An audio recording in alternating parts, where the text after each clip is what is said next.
Hey everyone, and welcome back to Cyber Mornings Daily. You know the drill. We love to take a deep dive into the most interesting cybersecurity stories making the rounds. And gosh, today's a wild one. We've got privacy issues popping up around Mozilla, some AI things that are seriously making us raise our eyebrows, and a story about law enforcement that just might make you rethink your phone's security. It's definitely a packed episode, no doubt about it. Ready to dive in? Let's do it. Yeah. Okay, so first up, Mozilla. The folks behind the Firefox browser, they push an update to their terms of service, and, well, let's just say it caused a little bit of a stir online. Yeah, you could say that. The initial wording in the update was really broad. It almost sounded like they were trying to claim ownership of any content users uploaded through Firefox. It did, didn't it? People were freaking out, and rightfully so. Yeah. I mean, imagine uploading on a family photo or something to your favorite social media site, and suddenly Mozilla saying, hey, that's ours now. Not exactly a warm, fuzzy feeling, is it? Not at all. But here's the thing. Mozilla was quick to respond and actually revise those terms. They clarified that they never intended to claim ownership over user content. They even emphasized that they don't sell user data and that the changes were really meant to increase transparency about how they handle data. So it seems like it was just a case of things getting lost in translation. But it really goes to show how sensitive folks are about data privacy these days. Companies really need to be extra careful about how they explain their policies, in a way that users can understand. Oh, absolutely. What I find fascinating, though, is that this whole Mozilla situation is just one example of a much larger trend. We're seeing a huge change in how people view their data. Remember the days when we just clicked agree without even thinking on those endless terms and conditions? Well, those days are long gone. People are demanding more control over their data, and they're holding these companies accountable. It's like we all suddenly woke up and realized, hold on a second, this company knows way too much about me. But here's the thing. Mozilla clarified that they make money through stuff like optional ads and partnerships. Yeah. It's a tricky balance to strike, isn't it? Companies need to generate revenue, of course, but they also need to respect user privacy. How do they find that sweet spot? It's a constant struggle. There's no magic formula, but I think we're going to see more companies trying out different models. Some might offer paid versions with more privacy features, while others focus on being super transparent about how they use data. Yeah. At the end of the day, it's going to be the users who decide which models win out. Speaking of data privacy, our next story takes us straight into the world of AI. And trust me, this is where things get even more complicated. Security researchers recently discovered a bunch of secret keys and passwords just kind of hanging out in a massive data set used to train AI models. Yeah, we're talking about almost 12,000 valid API keys and passwords embedded in the Common Call dataset. This dataset is basically a snapshot of the internet used to train all kinds of AI models. Some of them are really big names that you've definitely heard of. Hold on, so you're saying these AI models were being trained on data that included sensitive login information? Like, how is that even possible? It all comes down to coding practices. Sometimes developers accidentally hard code these credentials right into their code, particularly on the client side.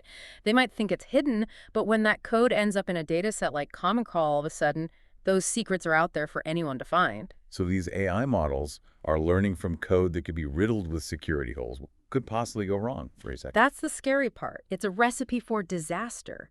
Think about it. An AI model that's designed to generate new code could end up producing insecure code if it learned from bad examples. And that's just the tip of the iceberg. Okay, I'm officially nervous now. Yeah. What kind of sensitive info are we talking about here? What kind of damage could this lead to? We're talking about things like AWS root keys, the kind that could give someone complete control over entire cloud infrastructures, and MailChimp API keys, which could be used to access and mess with email marketing campaigns. The potential for harm is enormous. And to add insult to injury, the researchers found that 63%, a whopping 63% of the discovered secrets, were actually present on multiple pages. This isn't just an isolated thing, it's a widespread issue. Definitely. It really highlights how important secure coding practices and responsible AI development are. We have to think about security and privacy every step of the way, especially as AI becomes more and more a part of our daily lives. Okay, so from accidental leaks in AI training data to intentional exploits by law enforcement, let's move on to our final story of the day. And this one is a doozy. Let's unpack it. We're talking about a digital forensics company called Celebrate. Their tools are often used by law enforcement to access data on smartphones, even lock phones. It's some pretty powerful tech, but there are definitely some big ethical questions surrounding its use. Okay, you've got my attention. Give me the details. What exactly happened? So in this case, Serbian police used a Celebrate tool to unlock a student activist's phone. And that's what's causing all the concern, the potential for abuse. If law enforcement can just bypass security measures on our phones whenever they want, what does that mean for our privacy? Wait, are you saying they hacked into the phone? And what about those ethical questions you mentioned earlier? Yeah, technically it was a hack. The Celebrate tool exploited count 'em, three zero-day vulnerabilities in the Android operating system, specifically targeting the USB drivers in the Linux kernel. These vulnerabilities essentially gave law enforcement a backdoor to bypass security and access the phone's data. Hold up. 0-day vulnerabilities. Can you break that down for me? Think of it like a flaw in your phone's software that nobody knows about, not even the people who created it. That's a zero-day vulnerability. And since nobody knows about it, there's no fix. It's like having a secret unlocked door in your house that only a few people know about. So let me get this straight. Even if you have a lock screen and a super strong password, your phone could still be vulnerable to this kind of attack. That's kind of scary, don't you think? It is a concern, especially because these specific vulnerabilities were only patched in certain Android versions. So many devices out there are probably still at risk depending on if the manufacturer has released an update or not. Okay, well, now I'm definitely thinking about my own phone security. But before we all spiral into a full-blown tech panic, let's take a step back and talk about the ethical side of all this. I get it. Law enforcement needs tools to do their job, to solve crimes. But where do we draw the line when it comes to personal privacy? That's the million-dollar question, isn't it? It's such a delicate balance. On one hand, these tools are incredibly valuable in situations involving serious crimes, but the possibility for misuse is definitely there. Who decides when and how these tools are used? What safeguards are in place to prevent abuse? It feels like we're just scratching the surface here. But before we go too deep down that rabbit hole, let's get back to the technical side of things for a moment. You said that these exploits relied on USB connections, right? That's right, USB exploits. And they usually require having physical access to the device. So it's not like someone's going to hack into your phone remotely through a USB connection. They would need to actually have your phone in their hands. Okay, that does make me feel a little bit better. But for those of us who are still a little freaked out, what can we do to protect ourselves? There are a few practical steps you can take. First, disable USB debugging on your phone. It's a developer feature that most people don't actually need. Second, whenever you connect your phone to a computer or charger, make sure it's set to charge-only mode. This prevents any data transfer. And lastly, enable full disk encryption on your device. This makes it much harder for someone to access your data, even if they physically have your phone. Awesome. Those are some really helpful tips. We'll definitely include those in the show notes for everyone listening. It really makes you think, doesn't it, about the bigger picture, especially when it comes to AI development. I mean, we're teaching these systems how to think, how to learn, but if we aren't super careful about the data we're feeding them, well, we could be setting ourselves up for some major problems down the line. Right. Like, what if an AI learns all the wrong things from the code it's trained on? We could end up with a whole bunch of AI systems that are just as messed up and insecure as the ones we're already trying to fix. That's the worry, isn't it? We could accidentally create a whole generation of AI that just repeats our worst mistakes when it comes to coding and security vulnerabilities. And it's not just about repeating old mistakes. AI could even develop totally new kinds of vulnerabilities that we haven't even thought of yet. It's like opening Pandora's box. Except instead of all these ancient evils flying out, we're unleashing a whole new species of digital gremlins. And once they're out there, how do we even begin to put them back in the box? That's the million-dollar question. And it's one we need to be thinking about very carefully. We can't just rush into AI development without considering the risks. We need to prioritize security and privacy right from the start, not as an afterthought. Okay, but let's go back to that Celebrate story for a minute. I mean, it's pretty mind-blowing that law enforcement agencies have these kinds of tools at their fingertips. It's like something straight out of a sci-fi movie. It is pretty wild when Yeah. you really stop and think about it. These tools give law enforcement the ability to just crack open our digital lives, even when we think everything's locked up tight. Sure, there are definitely some legitimate reasons to use them, but you can't ignore the potential for abuse. Right. Like, I get it. It could be super useful in solving serious crimes. But what's stopping them from using these tools against innocent people? Or for political reasons? It just feels like a slippery slope. I hear you. It's a totally valid concern. That's why things like oversight and accountability are so important.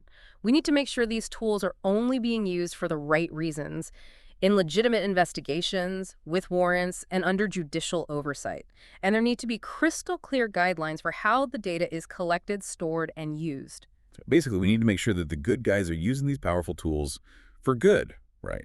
But how do we even go about making sure that happens? It feels like technology is always one step ahead of the law. It's definitely a constant game of catch up, but I think the key is open communication, collaboration between policymakers, tech companies, privacy advocates, and law enforcement. We all need to work together to find that balance between security and individual rights. It sounds like a pretty massive task. Yeah. But hey, that's what we do here on Cyber Mornings Daily. We dive headfirst into these complicated issues and try to figure out what's going on in this ever-changing digital world. Right. It's all about staying informed, asking tough questions, and having these important conversations. Okay, so before we move on to the next story, let's do a quick recap of what we've learned so far. We talked about Mozilla's Terms of Service update and how it sparked this much-needed discussion about data privacy. Then we explored the crazy world of AI training data, where security vulnerabilities can literally be baked into the learning process. And we wrapped up with a deep dive into the Cellebrite case, which brought up some pretty serious ethical questions about how law enforcement uses these powerful hacking tools. Quite a journey, wouldn't you say? And we're not even done yet. Exactly. We're just getting started. So stick around because we're about to explore some brand new territory in the wild world of cybersecurity. You know, it really makes you wonder about the future of online privacy, doesn't it? All of this stuff we've been talking about. For sure. It's a valid concern. The more we live our lives online, the more data we create. And that makes us more vulnerable. It's like we're leaving a trail of digital breadcrumbs everywhere we go. Exactly. And those breadcrumbs, they can be used to track our movements, our interests, our habits. It's like a gold mine for anyone who wants to know about us. Advertisers, marketers, even hackers. So what can we even do about it? Is there any way to actually protect our privacy in this digital world? Well, it's tough. There's no easy answer. But there are things we can do, like we can be more careful about the information we share online. We can use browsers and search engines that are built with privacy in mind. And we can try to limit how much data we share on social media. And I guess we just have to stay informed, right, about the latest threats and vulnerabilities so we can protect ourselves. Absolutely. Knowledge is power in this game. The more we understand about the digital landscape, the better equipped we are to navigate it safely. Okay, so we've talked a lot about the challenges, but let's end on a high note, shall we? What are some of the cool new things happening in cybersecurity right now? Well, there's a ton of innovation happening in the AI field. AI can be used to detect and prevent cyber attacks. It can help analyze malware and even automate certain security tasks. So AI can actually be a force for good in cybersecurity. Definitely. It all comes down to how we use it. And luckily, there are a lot of incredibly smart people out there working hard to develop AI-powered solutions that can help keep us ahead of the bad guys. That's good to hear. It seems like the battle between cybersecurity professionals and the hackers is a constant back and forth. It really is a never-ending arms race, but it's a race we can win if we stay vigilant, informed, and keep innovating. Well said. And on that note, I think it's time to wrap up our deep dive for today. Thanks for hanging out with us on Cyber Mornings Daily, everyone. We'll be back tomorrow with more insights and analysis from the front lines of cybersecurity. Until then, stay safe out there and stay curious.